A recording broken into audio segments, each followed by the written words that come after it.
so can you get off speaker or something? Because, like, I don't know what the fuck you're saying. Okay, so now I'm going to text your phone. Get off speaker. Let's start with that. I just texted you. Plunder, true crime audio. Okay. Let me start over? Yeah. Also, oh, that's a lie. Hold on, pause. That's a lie. I wrote that shit down. That's a lie. That's a lie. That's where Miss Russo's room is, in the basement. That is a lie. Well, maybe that's where he just started living there in the last year, Kenzie, and fought at dinners and stuff. Kenzie, I know he didn't. At what? I don't know. Kenzie. Just read it. And this girl had no job. Literally didn't benefit for shit from Dom. But yet he cooked, cleaned, took care of her. For Christ's sake, her birthday was in 4 days. And he had reservations for a really expensive Italian restaurant and had gifts. Why would she do it before that if she was trying to benefit from this? They try to sit here and say weeks prior she threatened, and all these little ratchet-ass MFs like this Morgan girl who's been in love with Don for years and has caused issues in their relationship out here acting like she knows shit. But people, she's crazy for him, all in caps. Then we got this little bald-headed psycho Jana, or Ja, is a girl who's 18 claiming she's been addicted to coke. So Kenzie was found in the car. Oh, I can't read this part. This part makes me cry. Okay, just read it. Kenzie was found in the car. And yeah, remember that's their home. So that video of her locked out of the house, it's her house too. She lived there for almost a following year. This is just sickening.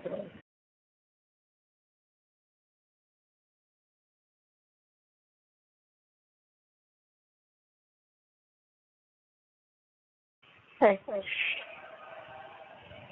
What were you saying? I don't know. And now I just, like, smell shit. Like, I just, like, smell something. Somebody's probably farting. No one is by me. What? No one is by me. No, somebody's... Oh, well, that doesn't matter. Sometimes they smell the wasp.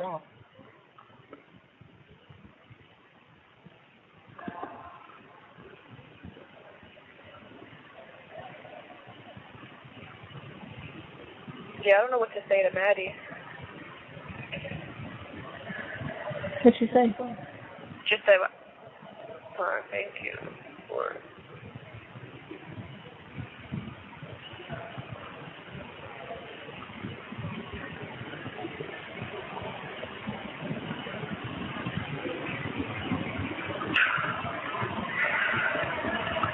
I said, Maddie, I miss you so much. It was so nice seeing you. I miss y'all so much. Thank you for showing the real. Love you so much. Mm-hmm.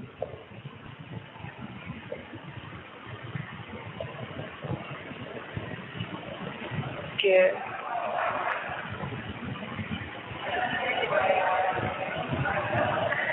Kendra said her thing isn't working. She said she misses you and loves you, and she will see you tomorrow. I'm dead as fuck. What? Kendra said her thing is not working, and she said she misses you and loves you, and she will see you tomorrow, and Debbie. Oh, my... That's funny.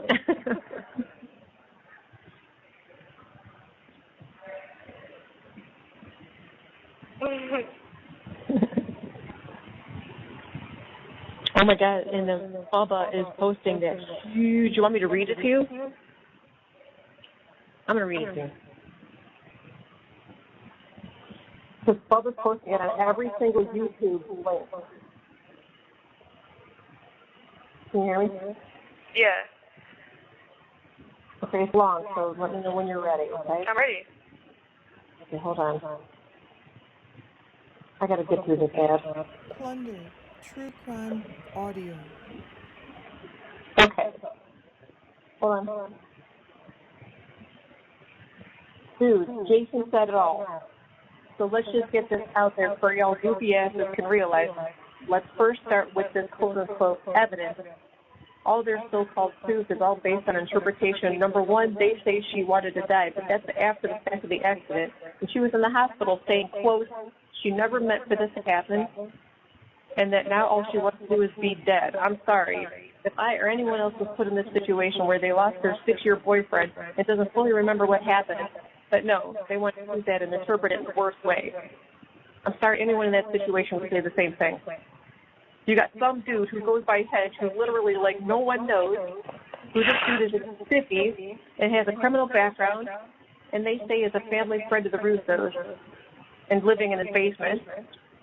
Also, that's a lie. Hold on, pause. That's a lie. I wrote that shit down. That's a lie. That's a lie. That's where Miss Russo's room is, in the basement. That is a lie. Well, maybe that's where he just started living there in the last year, Kenzie. Oh, well, I don't know, but I don't know. Yeah. I don't know. Maybe she's sleeping in Dom's room or some shit. But That's what I mean. That's new. Yeah. So, and let's just mention that Kenzie and Dom's mom. This part I don't know about. Kenzie and Dom's mom never had a good relationship and fought at dinners and got in a conflict. No, we didn't. Wait, I can't understand you. So can you get off speaker or something? Because I don't know what the fuck you're saying. I can't because then I can't read. Okay, well send it to my phone and then read it or something. I can't understand you at all. Okay. Let's see. Okay. Let me screenshot this and then I'll send it to you. It's very long. Wait a minute.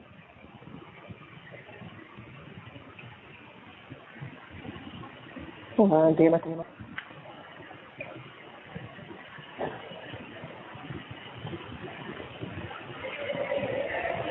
I'm still screenshotting this one. It's very, very long. They went nuts.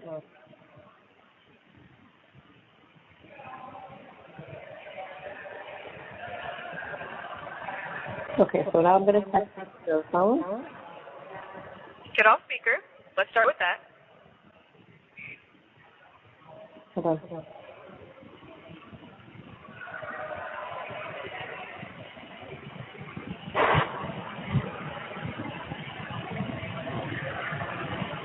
Okay. I just texted you. Plunder, true crime audio. Okay, there it is. Okay. Let me start over? Yeah. Okay, so first let's start with this quote-unquote evidence. All their so-called proof is all based on interpretation number one. They say she wanted to die, but that was after the fact of the accident. She was in the hospital saying, quote, she never meant for this to happen, and now all she wants to do is be dead, quote. I'm sorry, but if I or anyone else was put in that situation where they lost their 6-year best friend and doesn't fully remember what happened, but no, they want to use that and interpret it in the worst way. And I'm sorry, anyone in that situation would say the same thing. And then you got some dude who goes by hench, who literally, no one knows who this dude is, that's 50, and got a criminal background, and they say he's a family friend of the Russos and lives in their basement. Also, let's just mention that Kenzie and Dom's mom never had a good relationship and fought at dinners and stuff. Kenzie, I know we didn't. At what? I don't know. Kenzie and Dom's mom never had a good relationship, fought at dinners and got in conflicts, etc. And please, parents, go home and ask your kids who they got their goodies from. Please. They are painting a fake picture, and they know what they're doing. She can't claim the truth, dude, that he was renting from her and was able to have a whole house with a Jaguar and a Cadillac and a recording studio in his house and never worked a job. Come on. That wouldn't look weird, would it? You can't sit here and try to find every little bad thing about this girl and just cover up the rest about the others. They drove down that road hundreds of times with me and others in the car. This was not an unusual route. It's all a damn lie, and it's crazy because it's almost like as the years continue, hold on. It's almost like as the years continue, everyone becomes blind and retarded. That detective knows the lies he put up on the stand. Those families will realize what they're doing and realize when they do meet their kids again, they will also be as disgusted as I am. This girl had no job, literally didn't benefit for shit from Dom, but yet he cooked, cleaned, took care of her. For Christ's sake, her birthday was in 4 days, and he had reservations for a really expensive Italian restaurant and had gifts. Why would she do it before that if she was trying to benefit from this? They try to sit here and say weeks prior she threatened. Hold on, I lost my place. She threatened to go off the road where there are texts between Kenzie and multiple people claiming a whole different story. And please tell me how that man got out of the car. If she was driving, no matter what was said by both of them in that car, she would not kick her 6-year boyfriend out on the highway. They are feeding everyone lies, and all these little ratchet-ass MFs like this Morgan girl who's been in love with Don for years and has caused issues in their relationship out here acting like she knows shit. but people, she's crazy for him, all in caps. Then we got this little bald-headed psycho, Jana, or Ja, is a girl who's 18, claiming she's been addicted to coke. Wait a minute, hold on. Addicted to coke and multiple drugs for a couple of years. Come on, people, you're really going to believe that piece of little trash who's just as crazy in the head, and most likely has publicly posted it. We got a dude who was in love with one of the victims out here making up more lies and trying to be his own detective. Oh, he's talking, is that you, Sneak? Wait, what? So go back. Okay. We got a dude who was in love with one of the victims out here making up more lies and trying to be his own detective. Oh, my goodness. When I found out these men passed, it seemed as if before we even knew speeds and other information, we had people out here claiming it was on purpose. We had people claiming they were high on LSDs, Turks, and mushrooms. Now let me just throw this out here. So Kenzie was found in the car. Oh, I can't read this part. This part makes me cry. Okay, just read it. Kenzie was found in the car with her head down by her ankles. Right now I've asked almost damn near 100 people and no one can explain it. And that is if you have your seatbelt and steering wheel at a normal distance, there's no way you can be found lodged there without either being in that position before the crash or the steering wheel column was ripped out of the car. And if you look at pictures, that's not the case for a fact. Go out in a car right now and get seated right and try getting down there. It's one thing to be hunched in her lap or on the steering wheel itself after the airbags deflate, but no, that's also not the case. And if you're keeping up, Kenzie's mom testified about a diagnosis that's called POTS.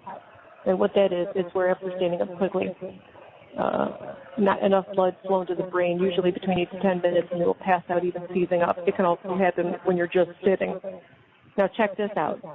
It took them 8 to 10 minutes from where they left to where they crashed, according to the Life 360. Also, she's been told by doctors if she feels something coming on, she should lay flat on her back, or if in the car, put her head between her knees. Another thing to keep in mind is if you Google and look up Toyota Camry engine malfunctions on Google, one of the main ones is from 2005 to 2022, where incidents were on the car after making a turn. It could speed up to 80, 90, 100 miles per hour. It ranges from people putting the car in park after playing sudden RPM boost and actually getting out of their car and their engines blowing up, to people crashing through houses. There are over 700 reports, but yet not her lawyer or in fact anyone else wants to take that into accountability. Jim did say that, didn't he? I don't know either. These prosecutors sit here and make up lie after lie. These families are lying and it's disgusting. I have no remorse or anything for these families. And actually, after speaking to someone close with one of the victims, I won't name names, but it's crazy how they didn't even want their own son back in their house. And they didn't even come back the second day they found out their kid had passed. And as a parent, we all know anyone and everyone would be back that same day. I am done with these grown-ass people wanting to act like this is high school or some Batman Justice movie when this is real life. And the girl tried killing herself in that life, and the girl tried killing herself in that hospital with her best friend and boyfriend, not anymore. This girl has never experienced life without him, and she would never do this, and she would never not do this with another person in the car. Then they act like Davion was just some object in the car, and that he was just magically there when he was there for a reason, because he trusted them. He trusted them, and he trusted him enough to accept him into their home. And yeah, remember that their home. So that video of her locked out of the house, it's her house too. She lived there for almost 1,000 years. This is just sickening. They're also saying it was definitely her fault due to her contacting Dom's parents, apologizing, and trying to keep the connection that was somewhat there after 6 years. But no. They want to take her pain and guilt that she will never see her boyfriend again and doesn't know why, and they're trying to use that, again, or interpreting it to be bad. Please, people, open your fucking eyes. Like, truthfully, this is coming from someone that has never been in this girl's friend or had a cure for this girl. This is coming from someone who has sat through this facts and picked through all the lies and is just doing what's morally right in my heart. This whole community is going to hell, and I'm certain of it. I feel it. Also, let's not hide this. There were 5 perfectly healthy, fine people that saw all 3 of their state of mind, that spent hours with them before they passed, saw them 10 minutes before they lost their lives. And are they testifying? They must have not have seen Paul. Neither the prosecution or the defense wanted them to speak. One, due to they know the truth. These kids will speak, and if one doesn't show, it could potentially restart the whole trial. People, these are messages are not to help Kenzie in any sort of way. Like I said, it doesn't matter to me what happens. The public just needs to know the evilness behind these families and the law. The people need to see these people in public that continue to cause attention, and people to look at them differently. And these people should not be allowed to live a carefree life after all the lies on lies. That's on every single YouTube video. So wait, who was that? We don't know who that was? No, I have no idea. I have no idea who the fuck that is. Me either. And Selfie responded, he was like, that is 100% spot on. They putting it everywhere? Everywhere, on every Facebook post. You have 1 minute left. Oh my God, I love that. It's so long. Isn't that amazing? Who the hell is that? I don't know. Everything they fucking said was, oh, that's why Daddy was like, did I write this? Yes, I love this. Perfect. Me too. Yeah, And it's a fake profile. I don't know if that's their real name and there's no picture or anything, but that shit is facts right there. I can call you back. Yeah. Okay, I'm gonna call you back. Yeah, call me. Yeah, y'all gotta get to like. And then Bubba's the one that's posting it everywhere from Facebook onto YouTube. Are you for real? Yeah. Are there like other people replying to it? Are there likes on it and shit? I don't think so. There's not a whole lot of action on anything, Ken. There's Thank no you for comment. using I'm calling you back. Securus. Hold on. Goodbye. Okay.